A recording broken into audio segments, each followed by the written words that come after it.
Bonjour, je viens de recevoir ma SFR Box et ma TV Connect de SFR et nous allons découvrir si l'usage de cette SFR Box TV Connect est compatible avec peu d'ondes chez soi. Donc démonstration, on va mettre en route et on va voir ce qui se passe.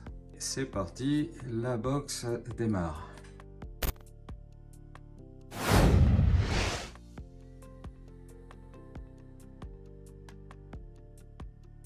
Maintenant, que se passe-t-il lorsque je vais, par exemple, sélectionner quelque chose à l'aide de la télécommande? Alors ça va être chaque fois que j'appuie sur la télécommande, ça va lancer la recherche.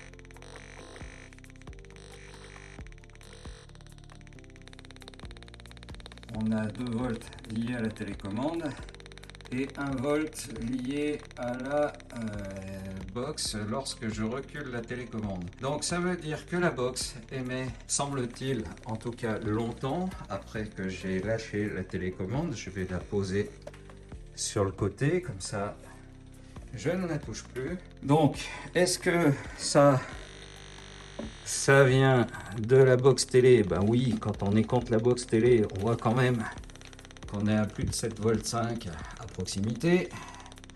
Bon, quand on s'en éloigne à 30 cm, 1 volt 41, je remets à 0, 1 volt 76. Et voyons voir ce qui se passe lorsqu'on s'éloigne. Ben, lorsqu'on s'éloigne, on a toujours un 0,5 volts par mètre lié à la télé en fonctionnement et peut-être aussi lié à la télécommande. Semble-t-il, oui, également lié à la télécommande avec un pic à 3 volts régulier sur la télécommande. Donc si vous mettez la télécommande à proximité de vous, ben vous voyez ce à quoi vous vous exposez avec la TV Connect de chez SFR.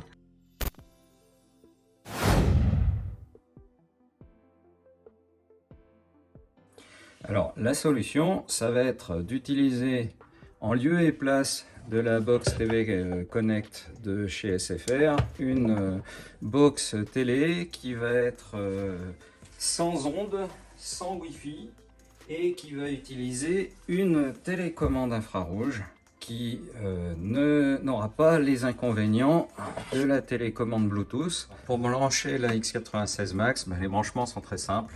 On va brancher tout simplement l'alimentation ici, la sortie optique pour aller sur l'ampli puisque j'utilise un ampli, et le câble HDMI et l'interface Ethernet qui va me permettre d'avoir Internet directement pour récupérer les données pour pouvoir me connecter à la télé directement de chez SFR en utilisant le câblage Ethernet de la maison. Je vais appuyer sur la télécommande pour mettre en route cette box télé.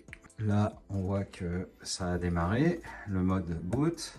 Chez moi, c'est pour remplacer la télé, j'ai mis un moniteur directement informatique. Là, on voit que l'appareil est toujours à 0. La box n'est pas donc en train d'émettre, la box télé n'est pas en train d'émettre.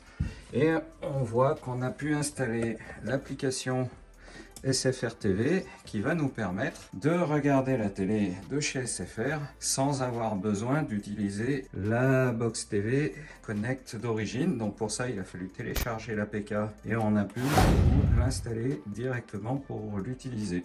Alors pour avoir une box télé comme ça Android sans ondes, il a fallu faire quelques réglages. Donc on va dans les paramètres. Et première chose, on voit que dans les paramètres, au niveau du réseau Ethernet, réseau et d'Internet, on a coupé le Wi-Fi et on a coupé la recherche toujours disponible et on est évidemment connecté en Ethernet. Donc ça, c'est la première des choses. Ça paraît une évidence, mais c'est fondamental. Ensuite, il a fallu régler les comptes de connexion.